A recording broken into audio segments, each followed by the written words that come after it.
She described herself as an observer, not a suffering artist, writing from tortured experiences. I was playing with words and ideas, having a laugh about everything, sending it up. Poly Styrene, X-Ray Spex.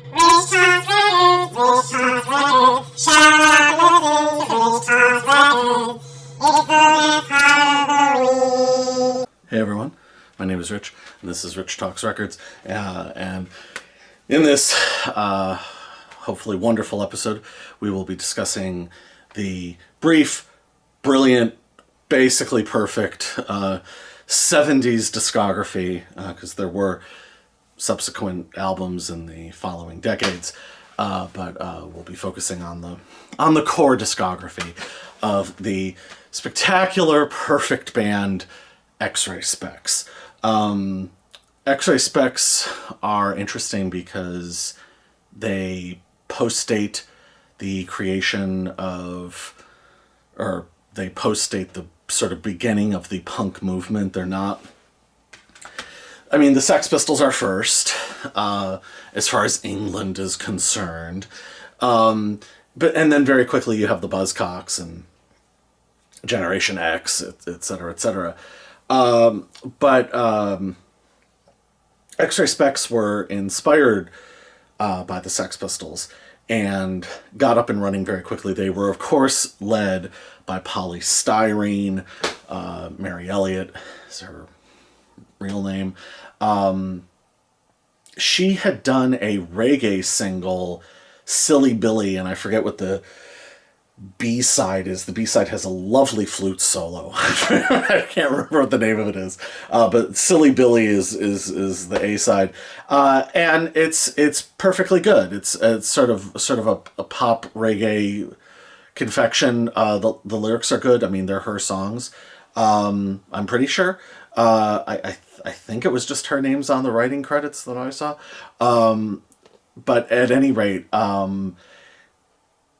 lone reggae single aside, the X-Ray Spex are remarkably fully formed, kind of out of the gate.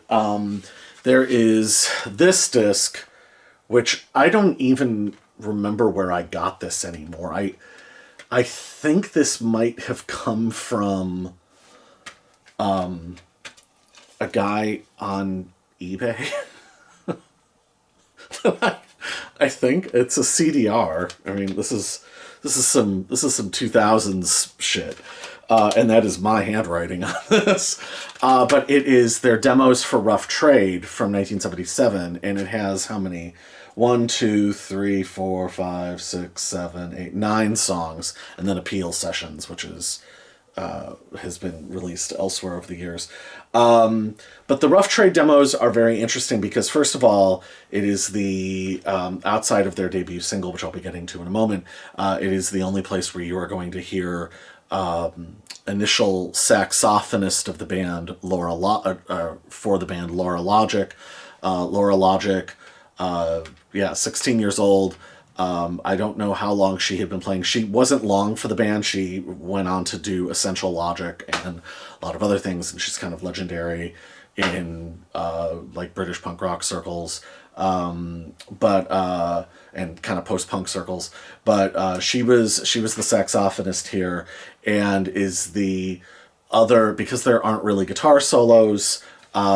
She is the other voice that you hear other than Poly Styrene's.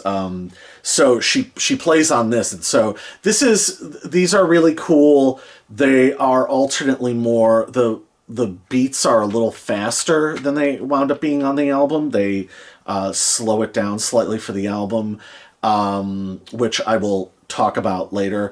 It's still really cool to hear faster versions of the songs, but Polly sounds just a little less polished. Her voice is a little more ragged. And on a couple of performances, like I Live Off of You, she's a little bit more tentative. But it's basically a very, very close approximation of the first album, except that you have Laura Logic playing saxophone. And it's if you're a fan, if the album isn't enough for you, and the singles aren't enough for you, check this out because you very well could enjoy it. But I wouldn't necessarily say that this is essential. It's just interesting if you're a fan. In September 1977, well, I suppose I should talk a little bit about Poly Styrene for a second, since in a lot of ways Poly Styrene is X-Ray Spex. It's interesting, her, you know, like the Sex Pistols John Goodman demos and stuff, at like the Chris Spedding recordings, like there's a lot, you can see their development and you can see how they became what they became, and Glenn's evolution and Steve's evolution, and obviously Johnny Rotten's evolution. Johnny Rotten came a long way in a very short distance. So by comparison, you really don't have that here. You really don't have that. Poly Styrene is Poly Styrene. She is one of the great punk rock figures, and she is one of the truly great punk rock self-creations. The singing voice, given that she sings, it's still very much identifiably her on Silly Billy, but the singing voice, she's far softer and more melodic and more conventional on Silly Billy. What is extraordinary is I don't know that there had ever been a woman who sang like that ever before, or a guy for that matter, but her voice is fucking out of nowhere. It's an unprecedented voice, and it is a huge voice. The only thing you can compare her to, I guess, would be Janis Joplin or Yoko Ono, in terms of, this is my gigantic voice, fucking deal with it. But she doesn't sound like either of them. She as unlikely as Johnny Rotten is as a front person, and as sort of out of nowhere as he is as a front person. And people, I mean, he was influenced by Iggy Pop and Alice Cooper and stuff, but you look at Alice Cooper and you look at Iggy and you look at Jim Morrison and you look at some of the other great frontmen, and then you really look at footage of the Pistols, and Johnny Rotten is not really like those guys at all. He is a weird singular entity, and Poly Styrene is easily as weird and singular of an entity. She was half British, half Somali. Being a woman, though, there were no shortage of women in punk. This is starting, it's something that is incredibly frustrating to sort of talk about, because I feel like every 5 to 10 years this gets sort of dredged up again, and it's really, really weird because and I will be doing videos about most of these bands or artists at some point, because I'm a fan, not for like political reasons or whatever.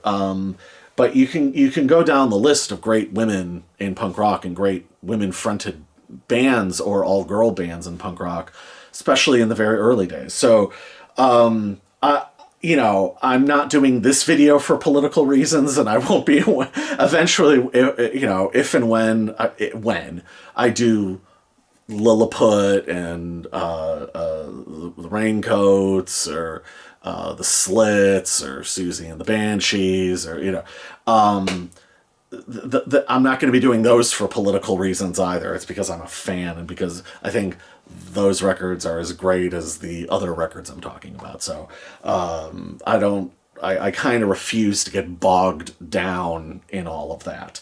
But you, on some level, you do have to take into account that as out of nowhere as something like the Sex Pistols are, you see Poly Styrene, and she's still visually striking. She still is unlike anything else, even after all this time. And, I think that another sort of, she herself was a very big fan. She was very, very into Johnny Rotten. And that is why I'm making the comparison. I think that he's the best front man in punk. I mean, I don't think anybody else really comes close.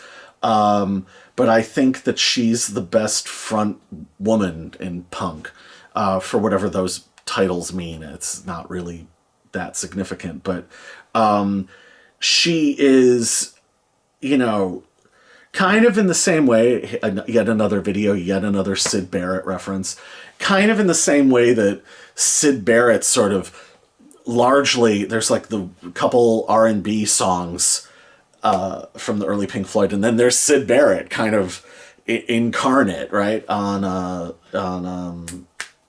oh my God, come on, Richard, Arnold Lane. There he is, there she is, and I think that visually and stylistically, I think she's as perfect as Johnny Rotten is. Like, you see nearly any photo of Johnny Rotten and the Sex Pistols, and he's like visually perfect. He's everything that you could want out of a frontman, and the clothes are perfect, and it looks like how it sounds, and it reads like how it looks, like how it sounds. She is the same thing. I will be linking to performance footage of them. Like, and interesting, both are very, very unafraid of color. They're both, it's not like black leather and looking tough, it's unafraid to be explosive and expressive. And she just looks fucking amazing again and again and again. Like, if she's wearing blue, it's like the perfect shade of blue. Like, everything she chose to put herself in is exactly right. And she looks the way she sounds. And the voice, that gigantic, unbelievable, fucking soaring voice, you're either going to be into it or you're not. And if you're not, if you're into it right away, cool, you're ready to roll. If you're not into it, fucking listen to it until you get it. Like, I don't know what to say. Listen to it, like, on repeat until your will breaks and you're like, yes, this is incredible. Because it's fucking worth it. Because if you hear the voice and you're like, I can't deal with this, it's too loud and too much to handle, you're being cheated. You're being cheated out of a fucking incredible band, fucking incredible songs, fucking incredible lyrics. So, and that's the other thing. So she was 20 when they recorded their debut single, the legendary, epical "Oh Bondage Up Yours." I would imagine you've heard it without even knowing that you've heard it, because it's been used in a lot of punk documentaries. I mean, Jesus, it's right up there with Anarchy in the UK.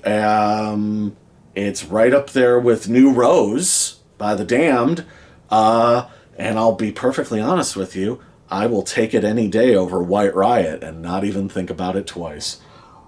Oh Bondage Up Yours is just one of the greatest rock and roll songs of all time. I mean, it's up there with, as far as I'm concerned, it's up there with Johnny B. Good and, Long Tall Sally. I mean, it's rock and roll is a lesser art form without this song.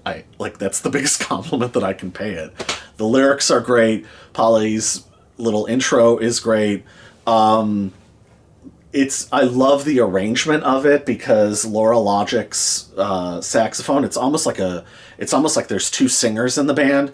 And it's just a really cool give and take between Poly's massive voice and then this cool melodic but a little amateur sounding saxophone, but it's still the saxophone. It works. It sounds cool.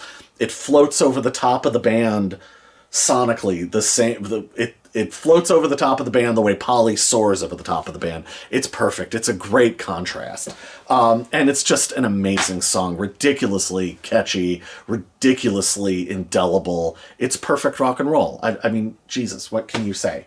And if it was the only thing that they had ever recorded, it's kind of like what's the song on the Back from the Grave compilation, The Rats, We're Gonna Take You Home from School. Like, that's the only single that the Rats ever did. This is, and like, they're like to my mind, one of the greatest garage bands that ever lived, just off of that one single. If this was it for X-Ray Spex, if Poly Styrene recorded Silly Billy and then this, you'd be like, wow, that's amazing. Who was this genius? Like, let's say she fucked off and went to university.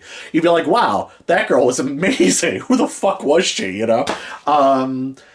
But you know, fortunately, there was at least a little bit more for a while. But yeah, it's incredible. The B-side is I Am a Cliché. Super repetitive, just great, jumpy punk rock. You know, it's a really, really cool B-side, a really cool complement to the A-side. It's not as great like as a song, but it's still awesome and fantastic, and it just makes for an amazing single. Laura Logic left. I have seen conflicting stories over the years that she wanted to go to school, but then she just went ahead and formed Essential Logic. So I've never really been too sure what the actual story is there. But they got to work. They got a new saxophonist and got to work on recording their debut album, Germ Free Adolescence. All right, so X-Ray Spex released a couple singles throughout 78, and then in November of 1978 released their one and only album in this current incarnation in the 70s. The next album wasn't until 1995, so it doesn't really count. I shouldn't say it doesn't count, but you know what I mean. It was the band had been non-existent for a very long time. But they unleashed the absolute perfect masterpiece that is Germ Free Adolescence. I happen to have 2 copies. This is the 90 or 91 version that came out on Virgin. And this is what was available when I bought it. I would have gotten this one night at Tower Records. There was this Tower Records that was way out in Bumblebee Land, and we would they closed at midnight, so we would get there like at 10 at night when nobody was around. So this was one of those purchases. I kind of went through this thing later on in the 90s where I bought records by all the bands that I had wanted to check out or just hadn't gotten around to checking out, because I had entered into the working world and I had money, and I went through this, I don't know, 2-3 year phase where it's funny to think about, I kept hundreds and hundreds of dollars on me at all times. I just, oh God, to think about the money that I pissed away back then. Good Lord. But I would just go and drop, $200-300 on music in a night at Tower Records. It was very decadent. This is the 2005 version. Now you might wonder, why did you need 2 versions of this? I'll tell you why. Because the 2005 version is a neater, cleaner, more realistic version of the album. That is to say, it's in its original sequence, and then it just has B-sides and then some Peel session stuff. This is a bloody mess. This is the album. Like how, again, Sex Pistols comparisons. There's like the Sex Pistols is a Kiss This, and it's basically Nevermind the Bollocks, but like rejiggered with some extra songs. But it's a compilation. It's Kiss This. This is just presenting itself as Germ Free Adolescence, but the running order is a bloody mess. It opens with the closing song of the fucking album. Like, huh? This is a baffling one.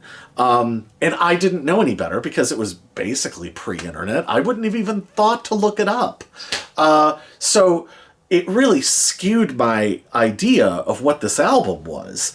And, when I saw the 2005 version, I just thought, well, God damn it. I want to hear this as it's intended. And let me tell you, it radically I already loved this. I loved this band already and thought they were amazing. The 2005 version completely made it even greater to me. Like, as much as I already had loved it, it blew me away that much more. I'm going to read this off my phone because I forget the people's names and get the names wrong. So the lineup is Jack Airport on guitar. Laura Logic was replaced by Rudy Thompson, though Ted Bunting plays saxophone on Identity and The Day the World Turned Day-Glow. Paul Dean on bass, Paul Dean on bass, and BP Herding on drums. The producer, kind of like with the Marianne Faithfull record, I had to look the producer up because I had never heard of him. Falcon Stewart, who apparently also did the awesome album design, huh? Falcon Stewart, it did a unbelievable job on this thing. Holy shit. Amazing production on this thing. It's one of the best rock and roll productions ever, I guess. Yeah, I'm going to commit to that statement. So and then there's the band itself. So Jack Airport's guitar playing has a very, especially by the time they get round to making the album, has a very, and some people wouldn't like me saying this, but has a very kind of heavy metal quality without doing solos and without like doing any kind of shredding or whatever. The way he plays, he's even more metallic than like Steve Jones. Like he really like leans in to the arpeggios and leaving like stinging notes. There's little bits of double tracking.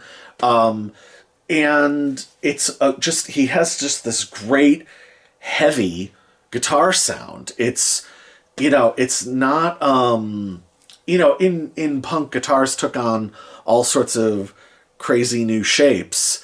But this sounds, this is almost like Tony Iommi playing punk or something. And it really, really works. It's just such a great counterpart. The band is so tight. Basically, again, sorry, Sex Pistols comparisons. Basically what you have is you have a band. It's a lot like Nevermind the Bollocks in that it is just locked in, water fucking tight, with a guitar player with just like, and I mean this in the best way, like an iron hand, who is just there and is never going to deviate and is just giving the music what it needs. And then over that you have this genius, unbelievable front person, performance artist, lyricist, poet, fucking visionary seer, giving them the room to do what they need to do over the top of that. And they can do all that stuff, and they can explode all over the place because they got the fucking backup delivering the goods every single second. The word that I would use to describe X-Ray Spex as a band is satisfying. That's it. This is how this music is supposed to be played. This is how this music is supposed to sound. There's an incredible rightness to it. That's how I would describe it. To me, it's just something that I fell in love with when I first heard it. And kind of like in my love review when I talked about the Da Capo album, this is compulsively listenable. You hear the songs and you want to hear them again, and you want to hear them again after that. There are songs on here, especially when I had this ding dong sequence. I just would play individual because this running order, you can look it up, doesn't make any goddamn sense. There are songs on here I just would play 4, 5, 6 times in a row before I would go on to the next one. So it would take me like 2 hours or 3 hours to listen to this goddamn thing. Because just compulsively listenable. And like I said, and then you've got the genius over the top. So the idea of genius over the top, rock solid fucking band, and then cool, layered, very sensitive, very flattering production from just like Chris Thomas with the Nevermind the Bollocks and Bill Price engineering is the same thing with Falcon Stewart here. This is a guy who's fucking listening. He's listening, he's paying attention, he cares about this music, he's invested in this music, and he wants this music to fucking sound right, you know? And the band itself is credited as co-production. I don't know to what extent all that works out, but I just want to give this cat, just like the Marianne Faithfull album, this cat that I never heard of, I want to give him his due, because fucking sounds awesome. And, you know, this is Poly Styrene's record. She wrote all the songs. You know, it's not just that she's a great lyricist. I mean, it's just so easy to focus on the lyrics, because the lyrics are so goddamn good. So, my God, my vision is bad. The album begins in incredible build-up fashion with Artificial, and it lays out the themes of the album. It's, you know, so here's the thing with this record is Poly Styrene, Mary Elliott, 20 years old, 21 years old, making this thing, writing these songs. She's a visionary seer, and she's a poet and a visionary.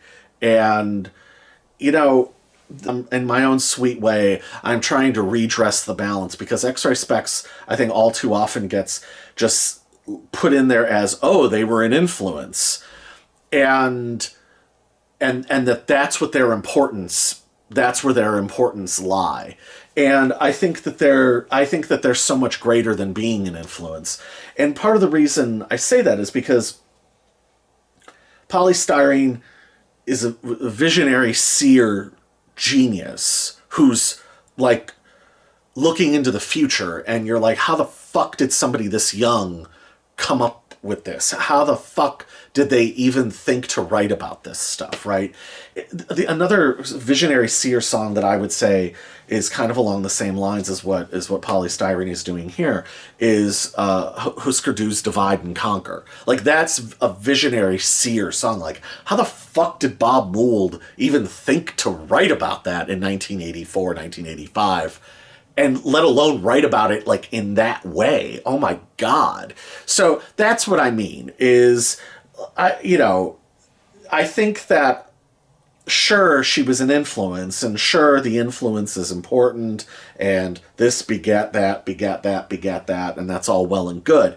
But I think sometimes people need to fuck off a little bit and appreciate something for truly for what it is, as opposed to what came down the line from it. That you need to behold the object in its greatness, purely qualitatively for what it is. So Artificial is just gripping and intense. Poly's lyrics, you know, she sets out the meaning of the album right away. It's, you know, anti-consumerist, I guess I'm very anti-establishment, but really it's anti-labels, not really, but it's anti-category, it's anti-boxes, it's all the things that are, I don't know, spiritually fascistic that one has to navigate in life. It's an absolutely brilliant screed. The band is great, of course, but just her voice over the top, it's perfect. And one of my favorite things ever are half rhymes. So I'm a lover of half rhymes, and I always kind of think that one of the best half rhymes ever was Smokey Robinson, Tears of the Clown, where he rhymes public and subject. Fucking love that. And she half rhymes supported and resources. And again, what, 2021? That's awesome. I love that. That's so fucking cool. Um, but again, like, how is somebody, like, to me, she's thinking far more afield than a lot of people were. I kind of think about when I listen to this song and the album cover and everything. You can't help but, to me, you can't help but think about the tracking shots at the end of Everything Is Fine, Tu Vas Bien, the Godard movie. The tracking shots of the supermarkets, and the sort of the alien environment of all of that, you know, and potentially alienating environment of all of that, and what that must have felt like in the late 70s, you know, especially late 70s England, where, you know, the garbage strikes, 10-foot tall mounds of garbage, and the story that Johnny Rotten tells of, and I've seen little clips of footage of this, of like the television randomly going off. I mean, they only had 4 channels anyway. I was there in '92 and they only had 3 or 4 channels. I can't, how disconcerting is that you live in the jewel of the British Empire, and the fucking television. I mean, I think it went off at midnight or 10 anyway in England, but the idea that television in the afternoon would just randomly go on and off, broadcasting, I mean, what the hell, you know? And then contrasting that with some sparkling grocery store is just those are very weird juxtapositions, and it would come off as a denial of reality. So it's a brilliant song. It's a brilliant mission statement for the album, and you're off and running. The next song is Obsessed with You, which is, it's almost, I guess you would almost say it's like a boogie. It's one of my favorite songs that they ever did.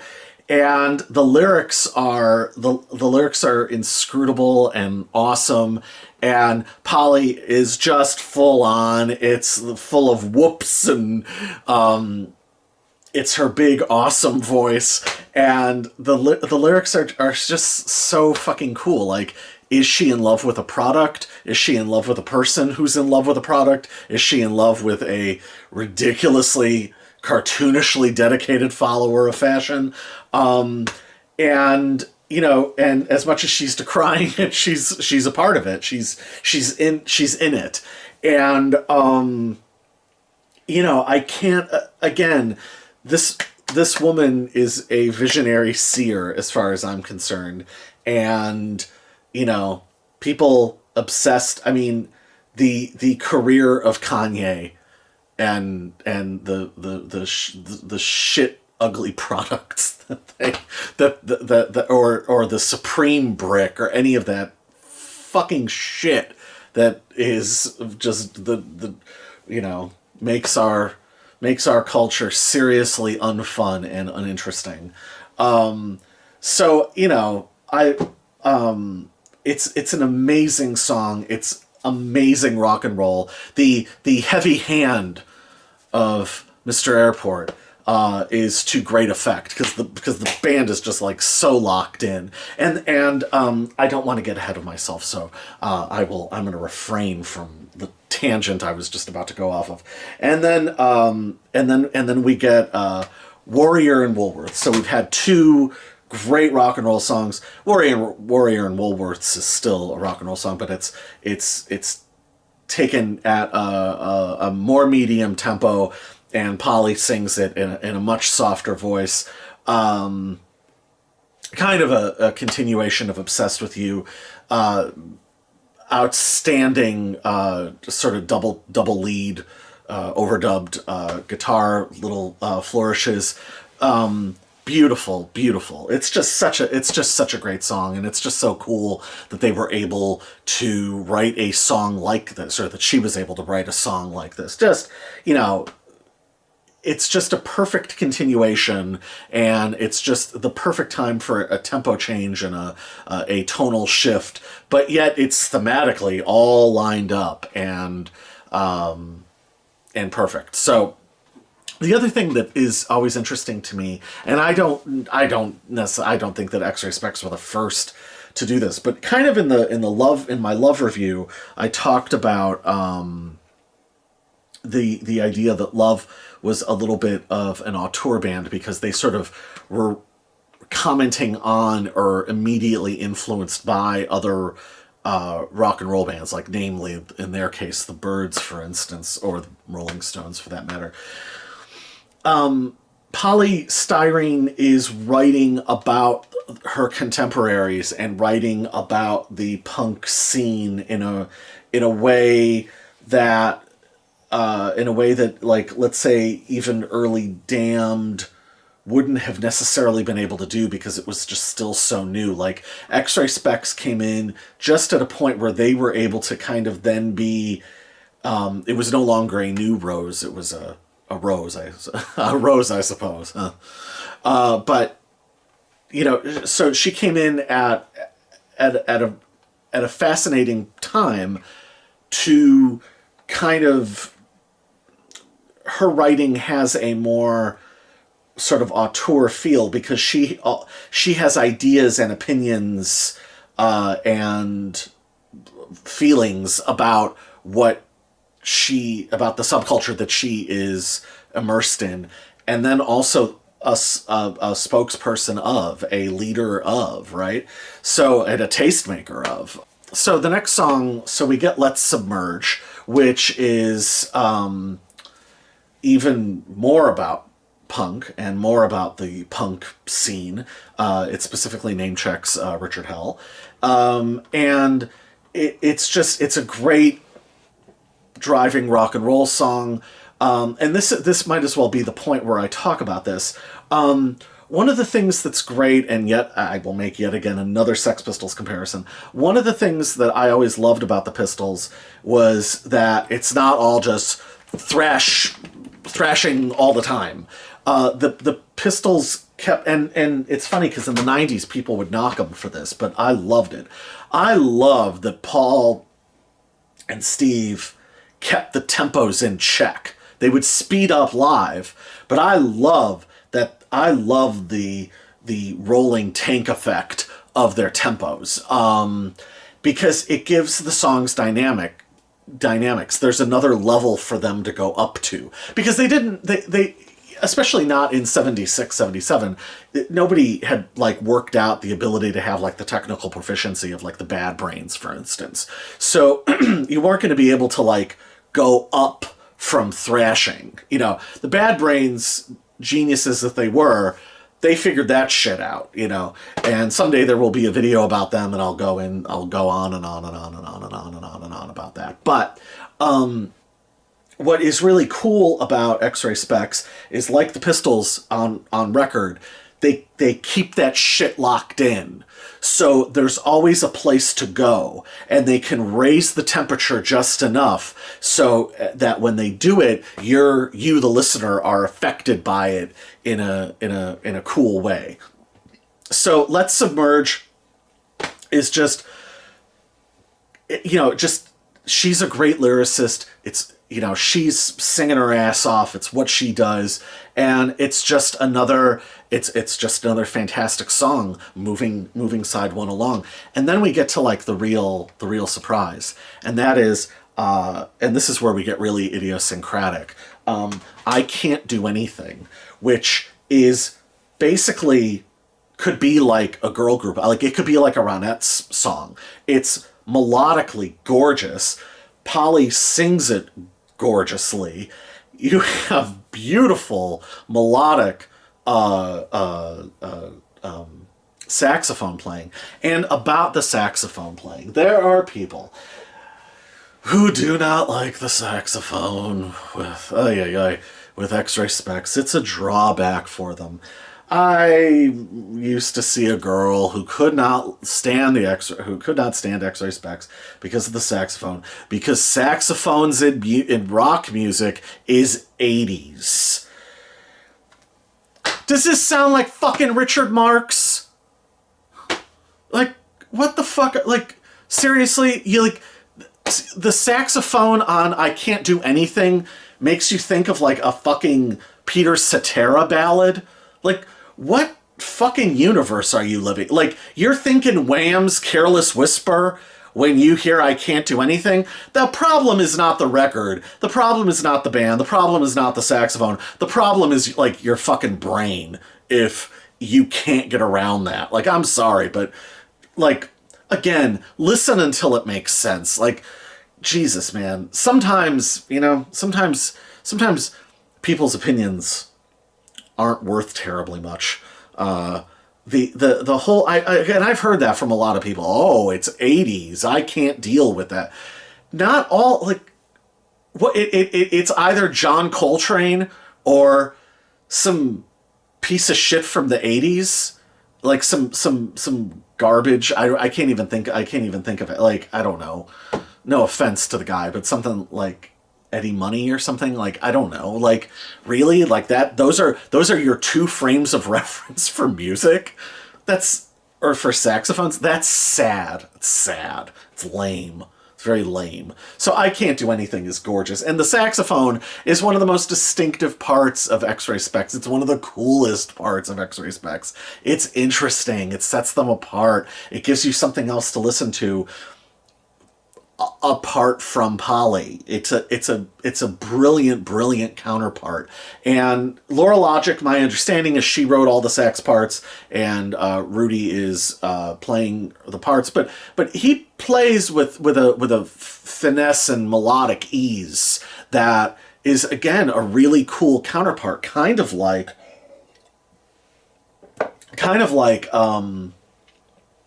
the aesthetic decisions to keep the tempos just a little down. You know, it's just, these are cool counterparts, because the music is already intense enough. Polly's voice is all the intensity in the world. She's a fucking blowtorch, and I mean that in the best way. You know, and then you've got these, like, fascinating, thought-provoking lyrics, because she's a visionary seer, poet, genius. Like, for fuck's sake, like, it's cool to have counterpoints. Like, if they had figured out a way to work in like a piano or something, that would have been cool too. Like, it's cool to have something else. My God. So anyway, I Can't Do Anything. Beautiful, like, we emotionally resonant. I use that phrase a lot, don't I? Melody, she sings it gorgeously. She could have been a singer in the Brill Building. She totally could have. She, like, and again, the control over the voice and the ability to fucking turn it on and then dial it back. She's got full. That's what X-Ray Spex have. They have dynamics. And their greatness is in. It was within their dynamic range. They give you dynamic range. And but what's cool and so idiosyncratic is then it goes into the spoken word part and her assaulting somebody who has tried to assault her with a rat. Like, you didn't see that one coming. And I guess I just spoiled it if you've never heard the song. Amazing, weird, creative, awesome, and beautiful saxophone playing, beautiful vocals, incredible song. And so, you know, you've had these a couple variations in tempos, and you know, stylistically it all ties together. But then side 2 comes to a rousing finish with Identity. So Identity begins with something that started with Oh Bondage Up Yours, Poly calling the song out. It's another thing kind of unique to the band. It's her calling the songs out as the equivalent of or Dee Dee Ramone yelling out 1, 2, 3, 4. So badass fucking riffing, amazing. I think this is the song that the other guy plays saxophone on. Amazing multi-tracked saxophone parts, awesome counterpoint, awesome just filling out the space in such a cool interesting way, and it's just such a commanding song, and it's so dark and teetering on the brink of chaos. Poly, being a biracial woman and writing a song called Identity, there are people for whom identity is the only thing that they have in their identity now. And the thing about Poly is that, she was free of all that.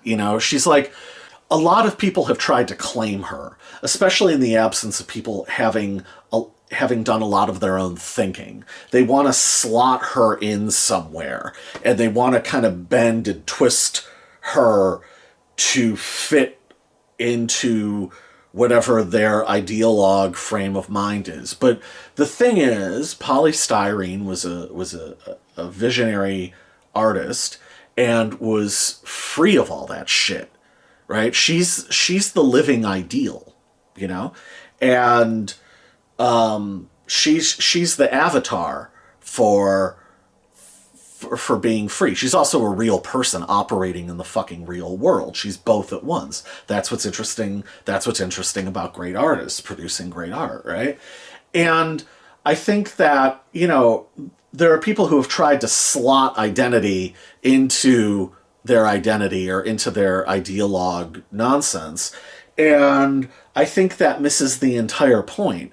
It's like what Iggy said at the end of the Stooges documentary. Like, I don't want to be a punk person. I don't want to be a metal person. I don't want to be a hip hop person. I don't want to be a pop person. I just want to be, and that's what I think ultimately she was really about. And I think that to me, to my way of thinking, is the real fucking liberation. That's the real freedom. That's the real equality. That's the North Star, and not to be bogged down in pre-existing intellectual frameworks, because that's just another set of baggage that you're going to have to divest yourself from one way or another at some point. And so Identity, is an absolutely brilliant song. It's an outsider's song. It is truly an outsider song. The problem in our current world or whatever is that we live in a world now where, like, everybody's an outsider, and not really. A lot of people are exist at the whims of corporations, or their belief systems exist at the whims of corporations, and nothing more than that. They're not actually outsiders, and they are not victim. There's a lot of to use a phrase I've used a few times over the years. There's a lot of outsider envy. And Poly Styrene actually was an outsider. And I think that this is a song, can you talk about it in terms of beauty standards and, racial representation and what that must be like to be a minority in a country, on and on and on, a country that was going towards Thatcherism, on and on and on. Yes, of course. But I don't know that she would want it necessarily to be limited to that, because I fucking relate to the song. I get the song, and I was 1 year old when this came out. So, I think Poly ultimately was making art for everybody, and I think she was making, or let me say, I think she was making art for anybody who wanted to hear it. And I don't think that. I think the idea of that I've seen in think pieces around the song of "we're taking this and it's not for you" is a little ridiculous and anti the entire fucking point of the thing. But it's just an absolutely incredible song. And it's so fevered, especially when she gets into the "do you see yourself in the magazines?" Like, it's an amazing performance and very, very, very compelling in terms of how she presents the ideas and the performance of the band. It's amazing. And then we turn the record over. So we turn the record over, theoretically speaking, because I only have CDs. Anyway, when I talk about this album being about dynamics, the whole thing is dynamic. First of all, I need to get into this. Again, like the Sex Pistols, this album was slapped on the wrists by critics because some of the songs had already been released as singles. The unforgivable sin. So the Day the World Turned Dayglow, I Am a Poser came out in March of 78. Identity and Let's Submerge in July of 78. The title track and the song Age in October of 78, just ahead of the album. And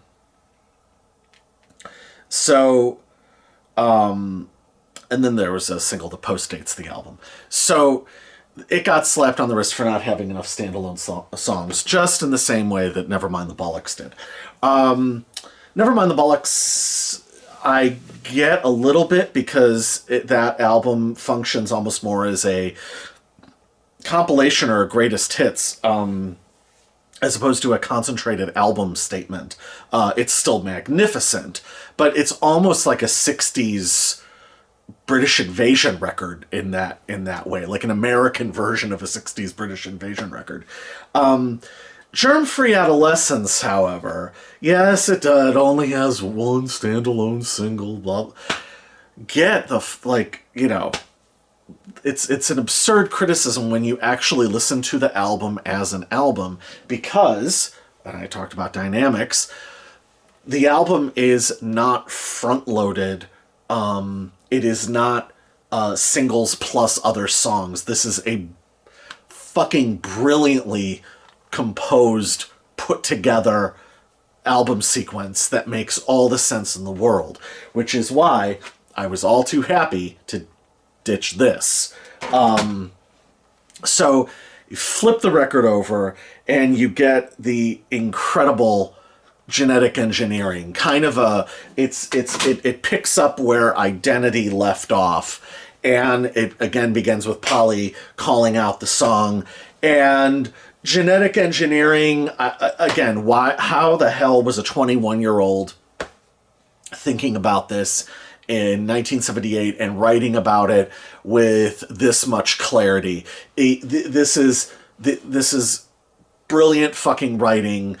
The band, and what I talked about before about the band keeping the tempos just down enough, is because when it launches into the refrain, it has somewhere to go. It jumps up in energy, and it's already fucking intense and imposing to begin with. And Polly is just singing the fucking shit out of it, and it's like she already sounds like the best goddamn rock and roll vocalist. Like, she's so fucking good.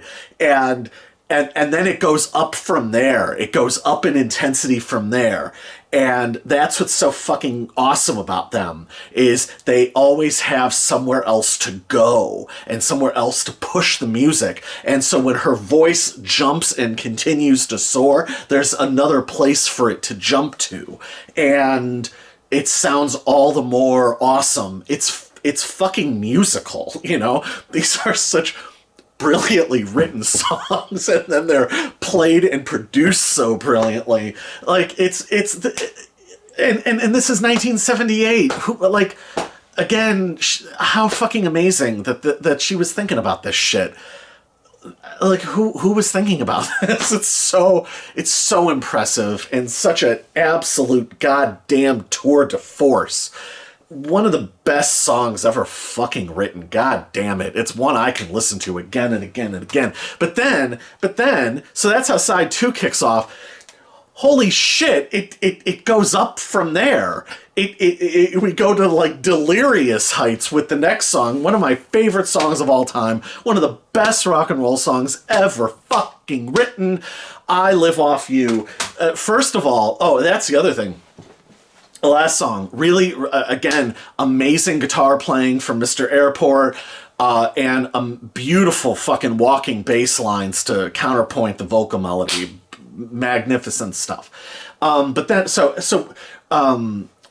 we Oh, and that was the other thing I wanted to say. So I Live Off You is like, again, the saxophone is amazing. Like, howling, beautiful counterpoints. It moves the thing along. But it is just such a fucking... It is just such a great, like, pop melody. Like, again, this could have been something... Like, this could have been in another world a Brill Building song. Like, Poly's... And the rolling melody contrasting against the saxophone, it's incredible. It is, again, compulsively listenable. And the lyrics are just fucking brutal and real. Like, this woman is fucking firing on all cylinders. God damn it. And one of my favorite verses in any song ever, it is the second verse is cat eats the rat while the pimp beats the whore, and she just screams out for more and more. See, we gotta be exploited. We gotta be exploited by somebody. Like, it's such a brutal, like, ultra minimalist, fucking boiled down Western haiku assessment of fucking life. And, oh my God, it's just amazing. Such an unbelievable song. One of the best fucking songs ever written. I don't know how many times I've listened to it. Like, and the double tracking on her voice, or the chorus, fuck. Incredible, incredible. Like, God damn it, this fucking band. The next song is, and kind of like Let's Submerge, and also kind of like side one. You have two really powerful songs, and then you have a song that's great, but kind of moves things along, in just a really cool way. And I Am a Poser is, it's super repetitious, it's super simple, but in a really cool way. It's a great little song, and after what you just had, and after what's coming, a great little rock and roll song that's cool and funny and smart, and smarter than it lets on, which is also why it's so cool and smart and funny. It's a beautiful way to advance side two. So then we get to the title track, which also was released as a single. And Germ Free Adolescence is a ballad, a full-on ballad, with Andy McKay Roxy music, like saxophone breaks that are beautiful and delicate. It sounds like something straight off like the first Roxy music album. Like, I can't even think of never mind. I'm not going to embarrass myself. I can't think of the name of the damn song right now. But it's very similar, and it actually creates a very similar kind of sonic space because of the way the band plays, and I guess it's a synthesizer or some sort of flanged guitar, maybe. I'm not sure what it is. And the lyrics are absolutely stunning. And this is where there's a big, where she's a fascinating opposite to Johnny Rotten. Johnny Rotten made the point in the Filth and the Fury documentary that when you're living in a country where you have no possibilities and garbage is 10 foot high, he made the point of where the fucking garbage, then you're doing something about it, right? And Poly brings all of this together, but all the way on the opposite end. The lyrics reference toothpaste brand that is a British brand that I'm unaware of. It references Listerine. It is an obsessive, compulsive Howard Hughes girl who's obsessed with this boy and is trapped, you know, there's like the Clash song "Lost in the Supermarket." This is Lost. She's locked in her bathroom. You know, it's the opposite, and that ultimately is what this record is and does. Is it's not draping yourself in the garbage, it's draping yourself in the banality, it's draping yourself in the products, it's draping yourself in what you've been told to think, and draping yourself in who you've been told that you even are. And it's just such a brilliant portrayal and psychological like case study, and beautiful melody, and the way that she sings it, the vocal performance, the Jesus, it's so fucking moving. You know, it's just so moving and so powerful. And the fact that she doesn't need to go to histrionics to be, she's as powerful in not raising her voice. Even though, I mean, she's singing hard, but it's not like belting it out. And it's again, I mean, this is tour de force, brilliant stuff. And who else was there anybody capable of writing a ballad like that with that rock solid of a melodic structure? I can't think of any of her peers. Honestly, if maybe I'll think of something later, but like, this is incredible songwriting. This is real songwriting, you know? And it's just so goddamn brilliant. Like, fuck, you know? I don't even know what to say. Like, I can't even properly review this stuff, because it's like it's too good to review.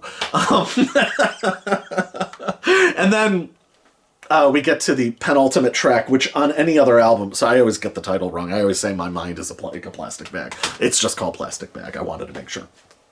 What would be the last song on any other album is the penultimate track here, and that's Plastic Bag. My mind is like a plastic bag, and all of the tension and weariness and sadness and pain of the last song here is just fucking shredded and exploded and mocked and ridiculed and laughed at, and still kind of suffering under it. It lurches between fast explosive parts and more and then bringing the tempo down, and Poly just soaring over the fucking top of it. It's almost 5 minutes long. It would be the big blowout ending of any album. And again, this fucking woman is like looking at the future. This album could have been written by somebody who only scrolls Instagram and only gets their information from Instagram and TikTok. This is an album written about Instagram and TikTok before that even, and Walmart for that matter, before the shit even existed. Brilliant, visionary fucking stuff. And just so fucking accurate and so human and so real. Like, this isn't didactic horseshit, and she's not hiding behind pretending to have the fucking answer, you know? It's just fucking real, you know? It's a real person and a brilliant person. And I'm getting fucking choked up. God damn it, it's fucking good. And then the album ends with also what had been a standalone single, or what would have been, like, fuck off. Take that, British rock critics of 45 years ago. We're not gonna... Anyway. The album ends with what would be like a side opener or an album opener for anybody else, or what would be the first song for anybody else. This and what could have set the mission statement, but instead it works as a weird bookend. And if you're listening to this digitally and it just repeats, like in a car, or if you were on you know, what's it called, Spotify or whatever, you know, and the shit just repeats. So was Poly Styrene that visionary that she was fucking anticipating digital music and how shit would just loop around forever? God damn it, she might have been. She might have been. So that the last song just goes right back into the first song, I wouldn't put anything past her. She's just that good. And the World Turned Dayglow is like, I don't know, I mean, fuck, man. It's like we already had the last song. So then there's like the first last song, or I guess it's a summation statement, but it's a terrifying, chilling one, because the day the world turned dayglow, it is sci-fi, dystopian, sad. It's the lyrics. Just read the lyrics. It works as a poem. She's so goddamn good with fucking, like, her use of language and her use of imagery is just so fucking impressive. But then you've got that saxophone and the multi-tracked saxophone and the halting lines and the screaming solos and the fucking locked in fucking rock solid guitars and rhythm section and just this genius fucking voice soaring and fucking coming at you hard. And it's amazing rock and roll. It's an amazing end to an amazing album. Like, I don't know what else to say. Like, you listen to it again and again and again because it's so fucking awesome. And all of my objectivity is gone. All of my faculties to be like, oh, yes, this is... Like, that's all that's out the window. Like, that's the effect that, like, listening to this fucking masterpiece has. All you can do is look at it. Kind of like, I feel like I did this, I came to this point in the Black Flag videos, like, where I think I was like comparing their albums, like looking at like a beautiful lake or something. Like, you're just like, all you can do is behold it and thank God Almighty that it exists and that you can listen to it anytime you want. Hallelujah. It's magnificent. But X-Ray Spex, we're not exactly done yet. So I will just throw in the song Age was the B-side of the single Germ Free Adolescence. It's a really, really cool rock and roll song. Again, outstanding saxophone playing and interesting lyrics about self-consciousness and societal roles. And the thing that is coolest about it is, first of all, it has a cool stop-start arrangement, but also Polly sings in kind of a lower, more conversational register, and she just sounds really cool. She just sounds like a really cool, like, I don't know, she just sounds like a really rock and roll badass woman. She just it's not explosive, and the contained energy. I don't want to say it's sultry because that's not what she's portraying, but I don't know. It's a completely different use of her voice, and she doesn't really sing like that anywhere else in the X-Ray Spex canon, and it just is a really, really great vocal performance. And then in April of '79, they put out their last single. What was the B-side of that? Warrior and Woolworths. Highly Inflammable. Which almost is like, I guess it has different... you could read intention to it that may or may not be there. I don't know. But Highly Inflammable... It's far more synthy and saxophone driven. It's not rocking or musically punk in any sort of obvious way. It's more mid-tempo and far more melodic. It's a beautiful song. It's another brilliant song, but it's a completely different direction away from the rock and roll fucking blowouts of Germ Free Adolescence. But it does feel like it does sort of feel like a final, it feels like an epilogue. in a way, because the lyrics tied together sort of romantic disappointment or disillusionment with frustration and sort of giving up on writing about the plastic world, the consumerist world. And it's just it's an amazing song. It could have been the beginning of a next phase, but as such, it's a brilliant final statement from the band.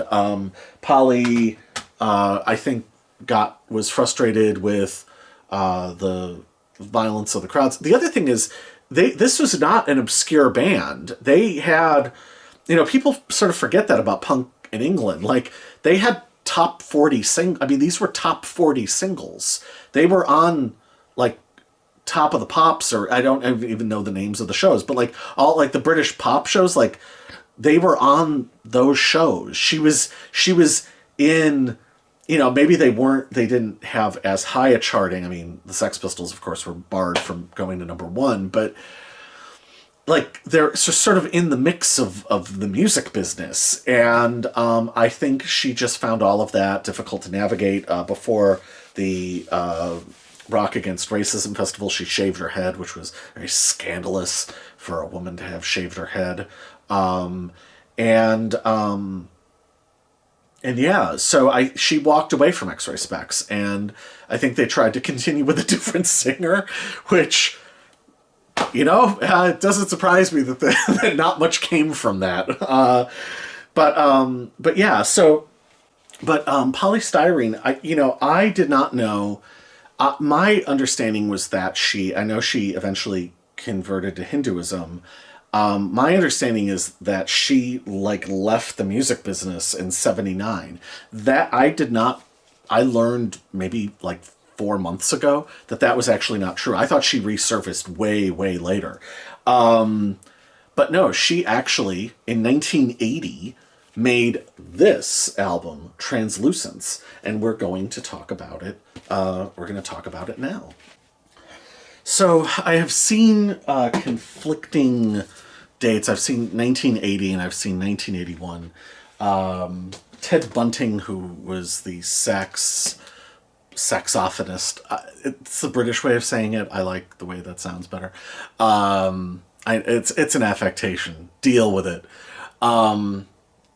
But he produced this album, Translucence. This is a fancy pants reissue.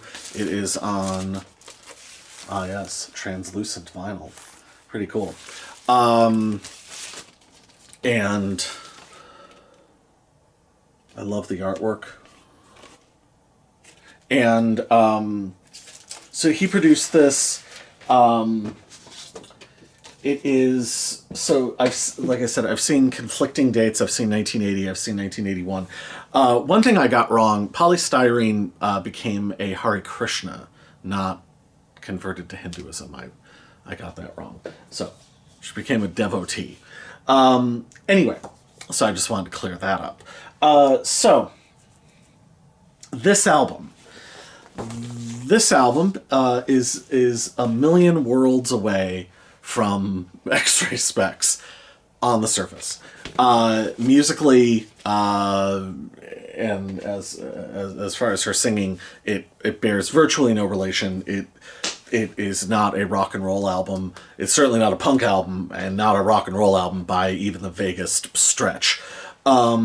What it is, however, is a quiet gem of a masterpiece that, in its own way, is as rewarding as Germ Free Adolescence. Now, I have not lived with this record for very long. I've only found out about its existence a couple months ago.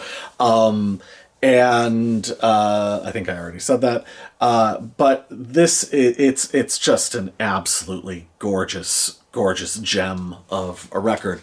I would say sonically it is somewhere between the first couple Tim Buckley albums, the best parts, Nico's Chelsea Girl, Donovan's A Gift from a Flower to a Garden, with also little touches of synthesizer. It's actually almost like a it's almost, and in some ways it's a very 90s sounding, or it presupposes what people would do in the 90s. So kind of like Beck's Mutation, or especially Porno for Pyro's Good God's Urge. I mean, Bally Eyes is basically, I don't know if Perry was influenced by this album, but my God, he may as well have been. The other thing that I would compare this to would be Neil Young's Comes a Time. On one hand, I could see people hearing this as slight. I don't think it's slight at all. I think it's gorgeous, beautifully written, beautifully performed, beautifully produced. It's just incredible, beautiful, quiet music. It's quietly ambitious in its own way. Another thing this really reminds me of, some of the stuff on the Beach Boys' Wild Honey or Friends album. So if you like those quiet, meditative records, this is perfect. And it also has kind of, I hate to say, Tropicalia thing going. So it's halfway between sort of late 60s sort of coffee house chamber music, and then sort of what I guess is known as Tropicalia stuff. But basically every single thing on here is an absolute gem. The first song, Dreaming, I'll get to that. Okay. The first song, Dreaming, is, first of all, an absolutely gorgeous vocal performance. There's no more belting. There's no more screaming. There's no, like, this is a completely different singer. This is a completely different ethos. It's a radical change. But it's absolutely gorgeous. It is such a stunningly beautiful, melodically perfect song, and Poly just sings it. I mean, my God, I mean, so much. It's quiet soul, and it's soulful and beautiful and full of warmth and full of truth and beauty. I don't know what else to say. Going on too long about any of these songs feels slightly ridiculous. It's more just about, like, I want to encourage people to go and check this record out, because I didn't even know about it, and I think it's fucking amazing. The next song, Talkin' Toy Town, is funny and sardonic, and has a cool jutting synth part, gently jutting. Nothing juts too hard on this record. But again, just a cool, smart, beautiful little song. And then there is Skydive, which is almost like pastel funk. It almost starts to verge on like Chic or stuff from around that time, but and in some ways maybe prefigures a little bit of some of Iggy's Zombie Birdhouse vibe. It's just absolutely beautiful, and I features the lyric. I mean, the lyrics on this whole album are amazing. Would you like to be a pre-Raphaelite swimming naked in the stark moonlight? Isn't that a great opening? It's like, it's just an awesome opening. And, she sounds like she's having fun, and it's just such a cool, relaxed vibe, and it's just another great song. I'm going to be very repetitive in this review. And then there's The Day That Time Forgot, which is kind of in the same way that, kind of the opposite, but in the same way that she had gone back and forth with the sax on Oh Bondage Up Yours, here she goes back and forth with the flute, and it's sort of a half sardonic, half empathic character study, unless there's something I'm really missing. But the way that she sings it, it's basically like a soul ballad. She doesn't belt it out yet. It's just full of emotion and quiet intensity.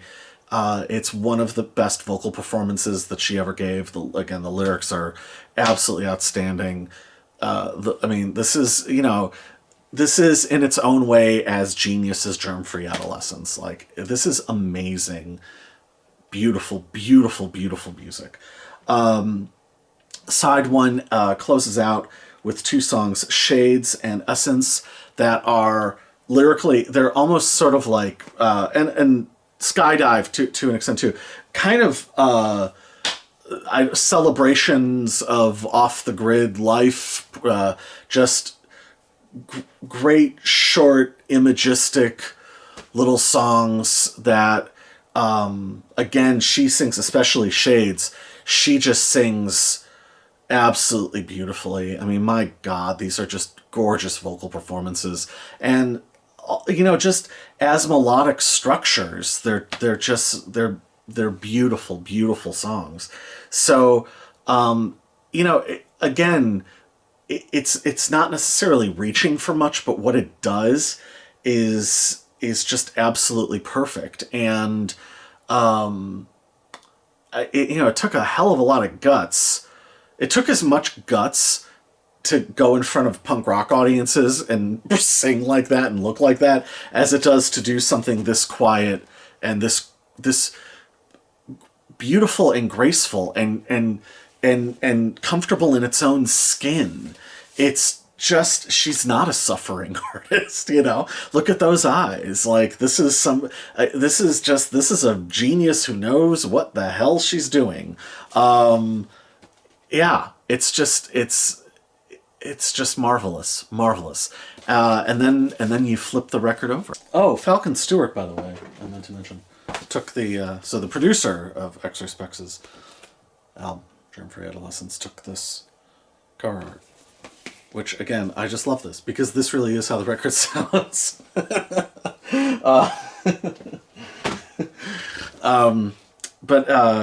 The first song on side 2 is probably my least favorite song on the record. It's called Hip City Hip. It's, again, it's sort of pastel funk. It's fine. It's a kind of minimally written.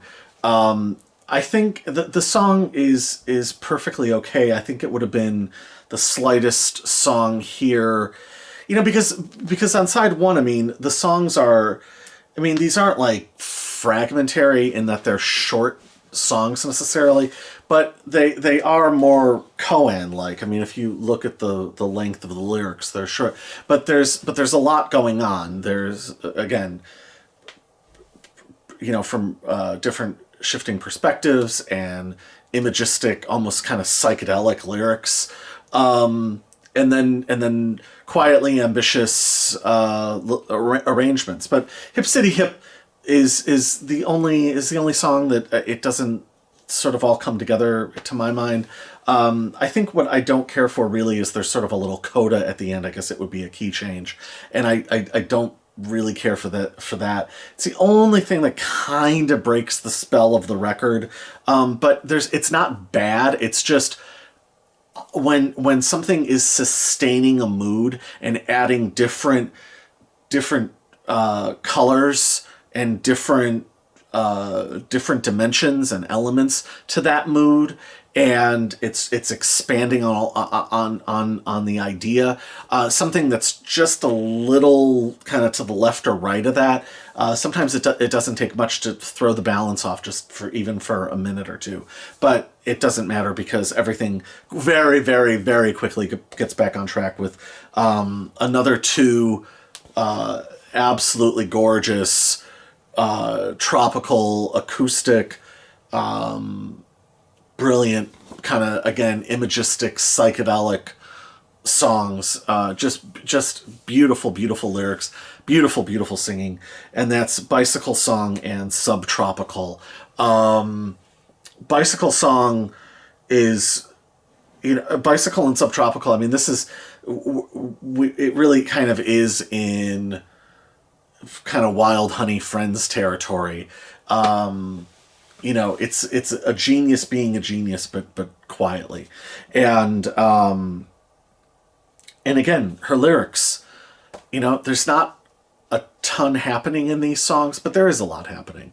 And they're just so, again, beautifully, brilliantly written. She's just, her capacity for language is just, she's right up there with any of the greats. What else can you say? And again, how old would she have been when she made this? This would have been, what, 23, I think? If my math is right. Beautiful, beautiful. And to pull off something where you're sustaining this pace and this just sense of time, place, and feeling this is amazing songwriting, and this is amazing album making. So you have another two kind of perfect songs in a row, and then we get to the title track, Translucence, which I am not a musician, but from what my ear tells me, is another really, really great piece of songwriting. It is, again, kind of funk, that sort of, I don't even know how to phrase it. That sort of late 70s, early 80s, Marvin Gaye, Smokey Robinson, Chic, to some degree, like the record they did with Diana Ross. It's got a little bit of that feel, and kind of ruminative and melancholic. And what I would imagine, this is the musical part that I'm not totally sure of, but I'm going to go with. It's a wonderful piece of songwriting. If my theory, let me rephrase. If my theory is true, it bears out what a wonderful piece of songwriting it is. I think it's ruminative and melancholic, while still, I don't know, danceable or rhythmically engaging, at least.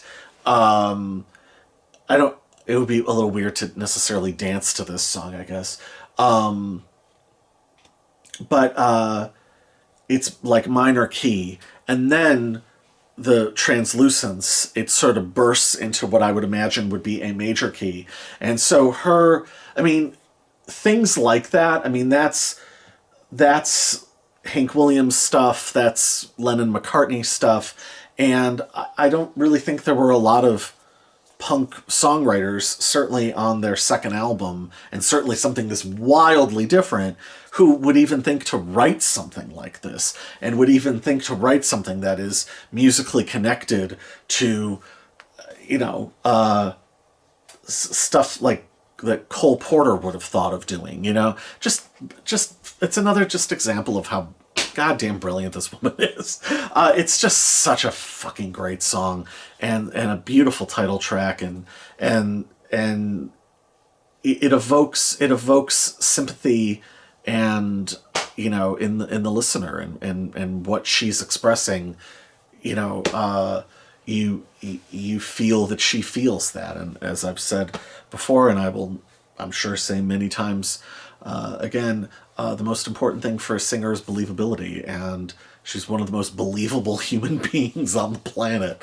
That leads us kind of perfectly into the next song, which is Age, which still has a little bit of a funky, sort of a funk thing happening, but with its bunting multi-tracked saxophones and what on a different album would have been a stinging guitar line, and her societal critique of women's aging or women's beauty standards, could have been an X-Ray Spex song. This could have been the follow-up to Highly Inflammable, or those two songs could have been the beginning of the next phase of X-Ray Spex. As it stands, it's another amazing song. It adds another dimension to this record. What else can I say? It's just another beautiful, beautiful piece of writing from somebody who is just a great writer and a great singer. And, musical thinker and auteur and genius. I don't know what else to say. So her societal, there's not a lot of societal critiques on this record. There are some that are more sort of under the surface, but this is probably the most overt, and it's brilliantly written. And she just has such a keen, sharp eye, you know. And then it ends with a peculiar song. Sort of another sort of acoustic thing, but it also has elements of sort of a what would you call, like a chanson sort of thing. It's especially the little bit towards the end, which I guess on a different song would be the bridge, but here is something of a conclusion, or at least the wind up before the quiet trailing off. Yeah, but it's called Goodbye, and it's about, you know, about the state of the theater, and you can kind of read a lot into it. It's goodbye, and it ends with her quietly, gently cooing goodbye. So I think Occam's razor. I think that's what this really is. It's this great, incredible genius who's given us just a couple of years of music, but some stuff to listen to for a lifetime.